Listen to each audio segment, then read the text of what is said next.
Hello friends, so in the second part of elimination reaction video, we will focus on E1 mechanism. We will see different factors related to E1 mechanism. So from the name E1, you can easily understand that it will be unimolecular just like SN1, and it is also clear from the rate expression. So rate equal to rate constant into concentration of the alkyl halide only. So the rate of the reaction is first order. It dependent only on the concentration of the substrate, not on the concentration of base. The first step, if you look at this general mechanism, the first step is the unimolecular ionization leading to the formation of carbocation intermediate. So this bond will be broken and there will be a positive charge generation. So this is our carbocation. Now this is the slow step. So this is the RDS step. That is the rate determining step. So any factor that will increase the rate of this particular step, obviously that will increase the overall reaction rate. So this step is slow and RDS, and you can compare it with the RDS that we have already observed in case of SN1 mechanism. Now in the second step, first step is slow, the second step is fast. There is rapid removal of a beta proton. Now if this is the alpha carbon, this is beta carbon, so this is our beta proton. So this CH bond will be broken and we will get CC double bond. So in the second step, which is fast, there is removal of beta proton. So this is a general mechanism. Now we will see in this green box some particular example.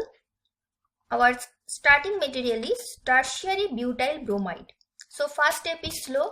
So there is equilibrium sign. Actually here should also be equilibrium sign. So this CBr bond will be broken. Here our bromine is leaving group. So we are getting carbocation intermediate. This is the leaving group. This is first step. And the second step is very fast. And this is, you can see there is a single headed arrow. So this is irreversible step. So this is alpha carbon. This is beta carbon. Actually, this hydrogen is beta. All these 3 hydrogen and these 3 hydrogen, they are actually also beta. So there are totally actually 9 beta hydrogen. So all are equivalent. So any of these beta hydrogen, it will be removed by HO minus.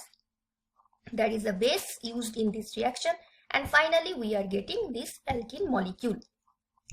Now, if we want to compare the rate of the starting alkyl halides, that is the substrate, whether it is high for tertiary or primary, the same we have also done for SN1 substitution reaction. So for tertiary, rate is maximum and for primary it is minimum.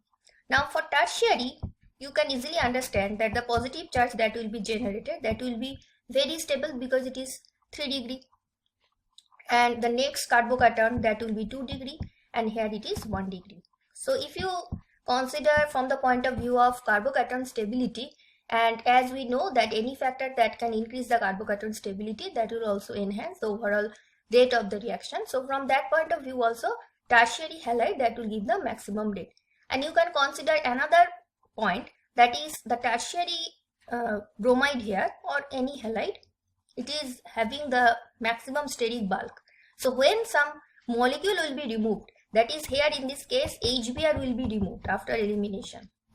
So some of the steric bulk that will be removed from the molecule. So there will be some relief of steric strain. So that is another reason that from tertiary alkyl halide we will get the maximum rate of the reaction, and it is very low for primary. You can see there is a double greater than sign between secondary and primary. Energy profile diagram. So here our reaction that we have considered, this is the reaction tertiary butyl iodide. This is our product. So this is the starting material energy. This is y-axis. We have energy here. Now this is our carbocation intermediate. This is transition state of the first step. This is a transition state of the second step, and this is intermediate. Now you can see, as we have said, that the step 1 is slow step. So that is the reason that this energy difference, that is the energy difference between the transition state 1 and the initial substrate, this energy difference, that is EA1, it is greater than EA2. Because in the second step you can consider as if your intermediate is the starting material. So that is why we are taking now the gap between the transition state 2 and the energy of intermediate. So this energy gap, it is lesser than this energy gap. So obviously the first step will be the slowest step because activation energy is high. Okay, so our purpose should be to apply that kind of factor which can increase the stability of the carbocation, because if the stability of this carbocation it will increase, then this activation energy that will decrease. Okay, now the next point is, so here it is already detailed, 2 steps, so 2 energy barriers. If it is single step, obviously there will be 1 energy barrier, and the first step is the rate determining step. Now evidence in support of E1 mechanism, that is how we will understand that carbocation is the intermediate that is formed in E1 mechanism. So before this starting the discussion of evidence, first look at this molecule. This is tertiary butyl group and there is a L leaving group attached. Now this L, it is written in general form, it may be any halide. Okay, so in both E1 and SN1 the first step is common, that is the carbocation generation, but the difference we can see that is only in the second step, because in the second step in substitution the nucleophile it simply attacks the carbocation, that is the place of L now it is taken by nucleophile. So this is our new bond between C and nucleophile. But if it is elimination, the nucleophile it is abstracting hydrogen from beta carbon. This is alpha. Why it is alpha? Because leaving group is attached, alpha beta. So here it is abstracting proton. So you can also call it base because it is abstracting proton. Now evidence in support of E1 mechanism, we will see. The first point is no isotope effect when leaving hydrogen is replaced by C. Now here all these hydrogens are actually beta hydrogen. So if you replace all these 9 hydrogens by D, that is if your molecule is CD3 whole 3, then C, then L, then what will happen? In the second step, this hydrogen, it will be deuterium. Now the bond breaking energy of CH, if you compare with the bond breaking energy of CD, obviously that is higher compared to the CH bond. So that means if after replacing hydrogen by deuterium, if there is some change in the reaction rate, that means that CH bond cleavage that is involved in the rate determining step. But we are seeing here that there is no isotope effect if you exchange all the beta hydrogens by deuterium. So it means that the CH bond cleavage, it is involved in the first step, not in rate determining step. Now come to the next point, E1 and SN1 ratio, that is whether you are getting this product or this product. Suppose it is X and this is Y product. So the ratio of X and Y, it remains same when the two substrates which differ only in the leaving group. So suppose in the first substrate your leaving group is Br, in the second substrate your leaving group is I. Rest of the portion is same. So if you have taken these two substrates and if you are checking your E1 by S1 ratio, then for the first substrate and for the second substrate there is no change, it remains same. So that means here actually your carbocation after the removal of the leaving group, whether you have taken Br or I, it doesn't matter because the leaving group it is removed already in the first step.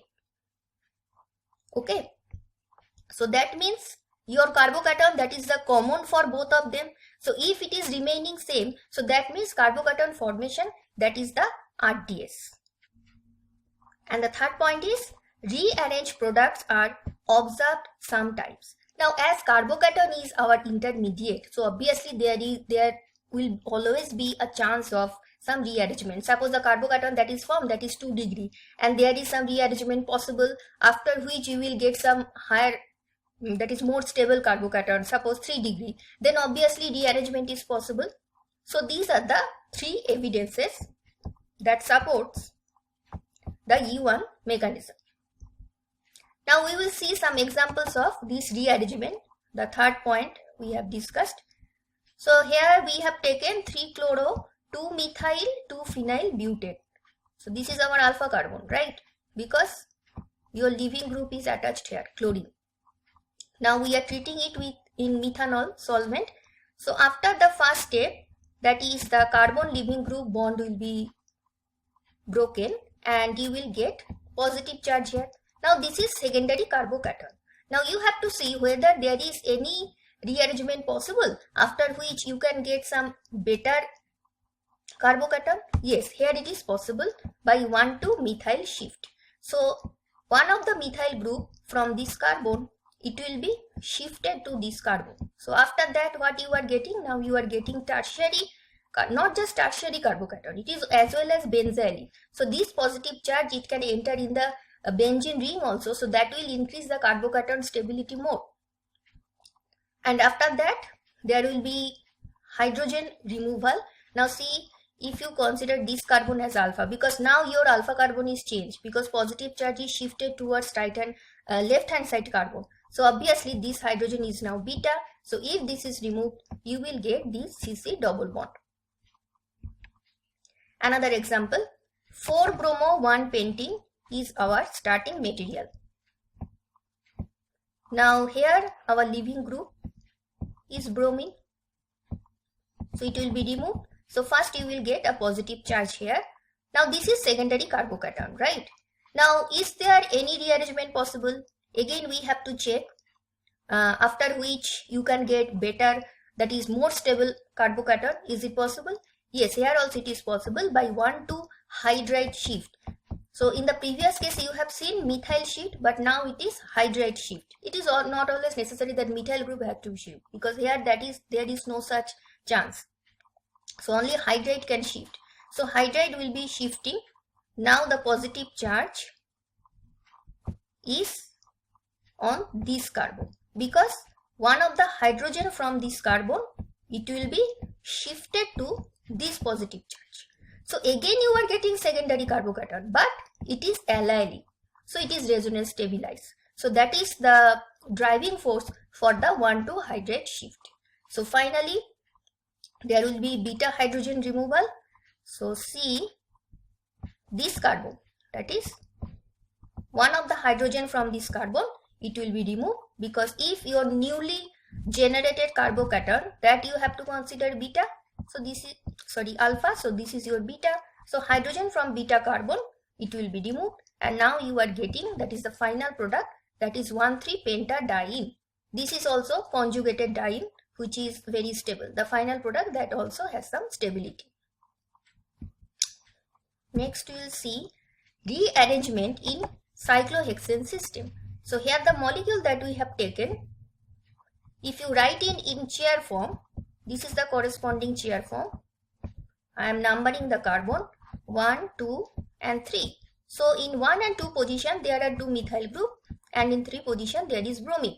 Now all these 3 are in cis. Now we know when at 1 and 2 position, if 2 groups are cis, then when you convert to chair conformation, one of them will be equatorial, another one will be axial. That you can see here.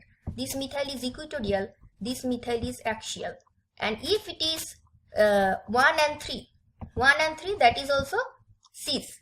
So if that is the case, that the rule is when you convert it to chair conformation, both of them should be equatorial or both of them should be axial. Here you can see bromine atom is equatorial, and this methyl group at 1 position, that is also equatorial. This is 3 position. Now our solvent is methanol, E1 condition. This is polar protic solvent, and this C-Br bond will be broken. So now you are getting a secondary carbocation. Again we have to check whether there is any rearrangement possible, after which you can get more stable carbocation. Yes, here it is possible. So again 1,2-hydride shift, not any methyl shift. So the hydride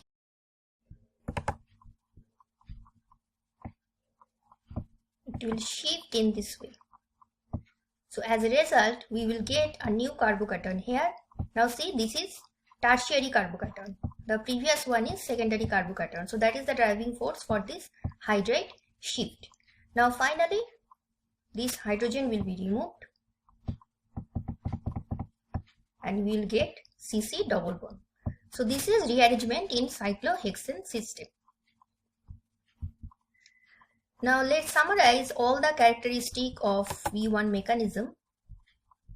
That is, the mechanism is two-step, which is clear from the rate expression, and that is in the rate expression there is mention of only the concentration of Rx, that is the alkyl halide, and the first step, that is the rate determining step, that is the formation of the carbocation. Identity of R in Rx, that is our alkyl halide, or maybe X is any other group. So more substituted halide reacts fastest. So that already we have seen. So R3X greater than the secondary, which is greater than the primary. Now the nature of base that we will use in the reaction, it is always favored by the weak bases such as H2O, ROH, like that, because base concentration of base that is not involved in rate determining step. So even if you use weak base, there is no such problem, and if you use strong base, then it will lead to some other mechanism, suppose E2, which we will discuss in the next video. Fine. So weak bases are always favored in E1 mechanism. Now what about the leaving group? Now as in the rate expression, the concentration of Rx is mentioned and leaving group is this X. So beta leaving group makes the reaction faster because quickly the bond between C and leaving group it will be broken. Readily the carbocation will be formed. Okay. So leaving group it is partially broken in the rate determining step. So that is why a good leaving group that is always better. And solvent, here also just like SN1 mechanism, polar protic solvent will be favored because that will solve a dianic intermediate that is needed. So polar protic solvent, it will help to ionize, that is it will promote the ionization of this CX bond cleavage. Next we will see the stereochemistry of E1 reaction. Is there any role of stereochemistry? Yes, there is. So by stereochemistry here we are trying to say basically geometrical isomerism. That is, as our product there is formation of CC double bond. So whether it is E alkene or Z alkene, which one is favored, that we have to see. So E alkene is favored over the Z alkene. Now we will discuss it with an example. So here our molecule is alcohol, PHCOH, then ET group. Now in presence of H2SO4, this OH will be protonated, and as a result the OH will be protonated and it will be removed. So this bond will be broken and we will get a positive charge here. Now see, this is the transition state which is low energy. This is the transition state which is higher in energy. Now why it is so? Because this is the carbocation, this is also the same carbocation, but the difference is that here the orientation of pH and Me, they are trans to each other. But in the second case, that is in the higher energy state, pH and Me, they are on the same side. So obviously the second transition state that will be higher in energy. So the product that you will get from higher energy transition state, that will be minor compound. So 5% of Z alkene we are getting. Both the methyl and phenyl group are on the same side, and 95% of E alkene we are getting, while phenyl and methyl group they are on the opposite side. Fine. So this is due to the steric factors of the transition state, because in the transition state also the steric factors that are already they have started playing their role. Fine. So this will lead to these possible geometries. So the geometry is already fixed in our transition state. So that is the reason we will get E alkene as major compound, because E geometry is favored. Now another example we will see. So here this is the CCl bond, that is our leaving group, which will be broken first. We are doing the reaction in ethanol. So we are getting this carbocation. So here the beta carbon that you can see here, this is beta carbon, this is also beta carbon, right? Now after the carbocation generation, the next step that you can see, two types of product we are getting. So in the major product, this ET group and this ET group, that is this one and this one, they are on the opposite side, fine. And in the minor product, both are on the same side. So that is the reason it is minus, that is Z. So there will be steady hindrance between these two large groups. So E is always major.